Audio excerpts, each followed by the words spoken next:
नमस्कार, मी आनंद पोहनेरकर आपल्या सर्वांचं महाराष्ट्रवाणी बातमीपत्रात स्वागत करतो. पाहूया आजच्या विशेष घडामोडी. मध्य पूर्व आशियात सुरू असलेल्या युद्ध परिस्थितीच्या पार्श्वभूमीवर परभणी जिल्ह्यात पेट्रोल, डिझेल तसेच घरगुती LPG गॅस सिलेंडरचा पुरेसा साठा उपलब्ध असून नागरिकांनी घाबरून जाऊ नये किंवा अफवांवर विश्वास ठेवू नये असं आवाहन जिल्हाधिकारी संजय सिंह चव्हाण यांनी केलं आहे. इंधनाचा पुरवठा सुरळीत ठेवण्यासाठी तसेच घरगुती गॅसचा अनधिकृत वापर आणि काळा बाजार रोखण्यासाठी प्रशासन सज्ज असून घरगुती गॅसचा गैरवापर करणाऱ्यांविरुद्ध कायदेशीर कारवाई केली जाईल.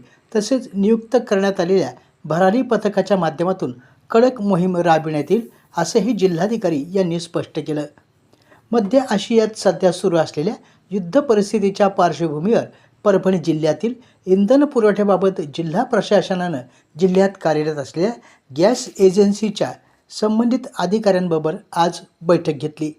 यामध्ये परभणी जिल्ह्यात पेट्रोल, डिझेल तसेच LPG घरगुती गॅस सिलेंडरचा पुरेसा साठा उपलब्ध असून त्याचा नियमित आणि सुरळीत पुरवठा करण्यात येईल असे संबंधित गॅस वितरकाकडून सांगण्यात आलं, अशी माहिती देखील जिल्हाधिकारी यांनी दिली आहे. गॅस कंपन्यांकडून घरगुती LPG सिलेंडरचे ऑनलाईन बुकिंग करणं बंधनकारक करण्यात आलं आहे. युद्धजन्य परिस्थितीमुळे निर्माण होऊ शकणारी इंधन टंचाई आणि घरगुती LPG गॅसचा होणारा काळाबाजार रोखण्यासाठी महाराष्ट्र शासनाच्या अन्न, नागरी पुरवठा आणि ग्राहक संरक्षण विभागानं विशेष निर्देश निर्गमित केले आहेत. या पार्श्वभूमीवर परभणी जिल्ह्यामध्ये देखील घरगुती गॅसचा अनधिकृत वापराला पायबंद घालण्यासाठी जिल्हाधिकारी यांच्या मार्गदर्शनाखाली प्रत्येक तालुका स्तरावर धडक मोहीम राबविण्यात येत आहे. यासाठी प्रत्येक तालुक्यात तहसीलदार यांच्या अध्यक्षतेखाली विशेष दक्षता पथक तैनात करण्यात आले आहेत. घरगुती गॅस सिलेंडरचा वापर हॉटेल, धाबे, व्यावसायिक आस्थापना किंवा औद्योगिक कारणांसाठी करता येणार नाही. अशा ठिकाणी पथकांमार्फत अचानक तपासणी करून सिलेंडर जप्त करण्याची कारवाई केली जाणार आहे. आत्तापर्यंत जिल्ह्यात अवैध वापरात असलेले 11 घरगुती सिलेंडर जप्त करण्यात आले आहेत. जिल्ह्यातील सर्व गॅस एजन्सींनाही त्यांच्या वितरणात पारदर्शकता ठेवण्याच्या सक्त सूचना देण्यात आल्या असून त्यांच्या साठ्याची नियमित तपासणी तालुका पथकाकडून केली जाईल. घरगुती गॅसचा अवैध साठा किंवा व्यावसायिक वापर करताना आढळून आल्यास संबंधित व्यक्तींवर जीवनावश्यक वस्तू कायदा अंतर्गत कारवाई करण्यात येईल असंही जिल्हाधिकारी यांनी स्पष्ट केलं. या अनुषंगानं बोलताना जिल्हाधिकारी संजय सिंह चव्हाण म्हणाले, नमस्कार. परभणी जिल्ह्यातील सर्व नागरिकांना, विशेषतः महिला भगिनींना जिल्हाधिकारी परभणी म्हणून मी हे आश्वासित करू इच्छितो की आपल्या जिल्ह्यामध्ये घरगुती वापरासाठीचा जो LPG गॅस आहे तो पुरेशा प्रमाणात आहे.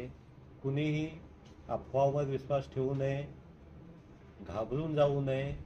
पुरेसा साठा आपल्याकडे आहे आणि प्रत्येक नागरिकाला घरगुती वापरासाठीचा जो गॅस सिलेंडर पाहिजे तो आपण देऊ शकतो. त्यामध्ये कुठलीही अडचण नाही. आपण एकदा गॅस सिलेंडर बुक केला की त्यानंतर दुसऱ्यांदा गॅस सिलेंडर हा आपण 25 दिवसानंतर बुक करायला पाहिजे, जेणेकरून हे जे गॅस वितरणाची जी चेन आहे ती अव्याहतपणे चालू राहील. आपण घाबरून जाऊन आज एक गॅस सिलेंडर बुक केला, लगेच 4 दिवसांनी केला, असं करण्याची आवश्यकता नाही.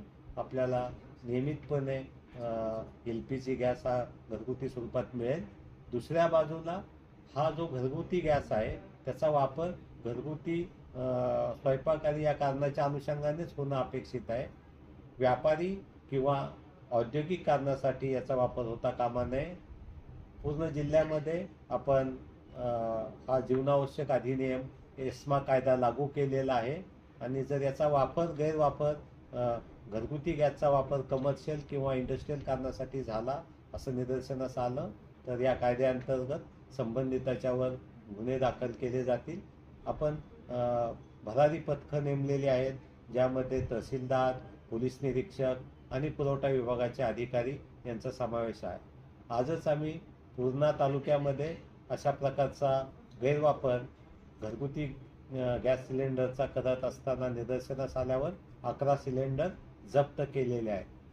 जिल्ह्यामध्ये सर्व ठिकाणी ही भरारी पथकं कारवाई करतील आणि असं कुठेही जर गॅस सिलेंडर जे घरगुती कारणाचं आहे ते व्यापारी कारणासाठी किंवा औद्योगिक कारणासाठी वापरलं तर त्याच्यावर नक्कीच कारवाई करण्यात येईल. सफाई कर्मचारी हा समाजातील महत्त्वाचा घटक आहे. नागरिकांचे आरोग्य चांगले राहावे यासाठी स्वच्छतेच्या माध्यमातून ते महत्त्वाची भूमिका बजावतात. त्यामुळं त्यांना त्यांचे मूलभूत हक्क मिळणं गरजेचं असून शासन निर्णयानुसार सफाई कर्मचाऱ्यांना शासनाच्या विविध योजनांच्या लाभासह त्यांच्या कुटुंबियांच्या प्रगतीसाठी वेळेवर लाभ देण्यात यावा असे निर्देश राज्य सफाई कर्मचारी आयोगाचे अध्यक्ष शेरसिंग रुक्कान सिंग डागोर यांनी दिले आहेत. जिल्हाधिकारी कार्यालयाच्या सभागृहात आज गुरुवारी सफाई कामगारांच्या अडचणी आणि प्रश्नांबाबत आढावा बैठकीत ते बोलत होते. यावेळी जिल्हाधिकारी संजय सिंह चव्हाण, जिल्हा परिषद मुख्य कार्यकारी अधिकारी नतीशा माथुर यांच्यासह सर्व नगरपालिकेचे मुख्याधिकारी, विभाग प्रमुख यावेळी उपस्थित होते. या बैठकीत लाडपागे समितीच्या शिफारसीनुसार सफाई कर्मचाऱ्यांच्या नियुक्तीबाबत चर्चा करण्यात आली. समितीनुसार प्रलंबित प्रकरणे तात्काळ निकाली काढण्याच्या सूचना देखील यावेळी डागोर यांनी केल्या आहेत. परभणी महानगरपालिकेतील सफाई कर्मचाऱ्यांना लवकरच हक्काची घरे मिळणार असून याबाबत कार्यवाही सुरू आहे अशी माहिती महाराष्ट्र राज्य सफाई कर्मचारी आयोगाचे अध्यक्ष शेरसिंग डागोर यांनी केली आहे. गुरुवारी शेरसिंग डागोर हे परभणीत आले असता त्यांनी महानगरपालिकेत अधिकाऱ्यांच्या उपस्थितीत आढावा बैठक घेतली. त्यानंतर त्यांनी पत्रकारांशी संवाद साधला. परभणी महापालिकेअंतर्गत सफाई कर्मचाऱ्यांचे प्रश्न सोडवण्यासाठी महापालिका पुढाकार घेत असून ही चांगली बाब आहे. सफाई कामगारांना त्यांच्या हक्काची घरे मिळावीत यासाठी महापालिका पुढाकार घेत असून जिल्हाधिकारी संजय सिंह चव्हाण यांच्या उपस्थितीत देखील बैठक झाली असून महापालिकेकडून देखील घरांच्या बाबतीत संपूर्ण कारवाई पूर्ण झाली असून लवकरच सफाई कामगारांना त्यांच्या हक्काची घरे मिळणार असल्याचे त्यांनी यावेळी नमूद केलं. यावेळी महापौर सय्यद इक्बाल हे उपस्थित होते. महापालिकेच्या वतीनं कोणत्याही कर्मचाऱ्यावर अन्याय होणार नाही, त्यांच्या मागण्या पूर्ण करू असं आश्वासन यावेळी महापौरांनी दिलं. महापालिकेच्या वतीनं महापौर सय्यद इक्बाल, उपमहापौर गणेश देशमुख, अतिरिक्त आयुक्त दंडवते यांनी डागोर यांचा सत्कार केला. आपल्या जिल्ह्यातील अपडेट बातम्या पाहण्यासाठी आमच्या महाराष्ट्रवाणी या चॅनलला लाईक करा, सबस्क्राईब करा आणि शेअर करा. धन्यवाद.